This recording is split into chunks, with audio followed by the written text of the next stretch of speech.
Praise the Lord, hallelujah. Happy Independence Day. అందరూ బాగున్నారు కదా. ఈ సమయంలో మీతో ఒక మాట పంచుకోవాలని ఆశపడుతున్నాను. గలతీయులకు రాసిన పత్రిక 5వ అధ్యాయము 1వ వచనంలో ఒక మాట ఉంటుంది. క్రీస్తు మిమ్మును స్వతంత్రులుగా చేసి ఉన్నాడు కాబట్టి మీరు స్థిరముగా నిలిచి మరలా దాస్యమును కాడి క్రింద చిక్కుకొనుకుడి. అవును ప్రియులారా, క్రీస్తు మనలను స్వతంత్రులుగా చేసి ఉన్నాడు. చూడండి, భారతదేశము బ్రిటిష్ వారి యొక్క చేతుల క్రింద బానిసలుగా దాసత్వంలో ఉన్నప్పుడు అనేక మంది భారతదేశ సమర యోధులు వారి యొక్క రక్తాన్ని చిందించి భారతదేశానికి వారి స్వాతంత్ర్యాన్ని తేవడం మనం చూస్తూ ఉన్నాం. రక్తము ఒలికించబడింది. అలాగే మనిషి పాపం అనే దాసత్వంలో ఉన్నాడు. పాపం అనే బంధకాల్లో ఉన్న మనిషిని విడిపించడానికి క్రీస్తు పరమును విడి ఈ లోకానికి దిగి వచ్చాడు. తన రక్తాన్ని చిందించాడు.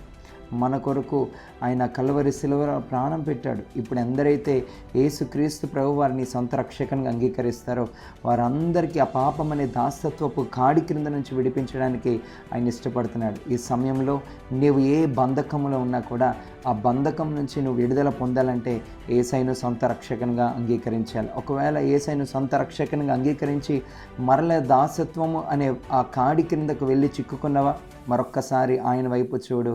నేను ప్రతి బంధకం నుంచి, ప్రతి పాపపు కట్ల నుంచి ఆయన నిన్ను విడిపించడానికి ఇష్టపడుతున్నాడు. యేసయ్య లోకరక్షకుడు. నేనే మార్గము, నేనే సత్యము, నేనే జీవము అని పలికిన ఏకైక దేవుడు. ఆయన యందు విశ్వాసమించు.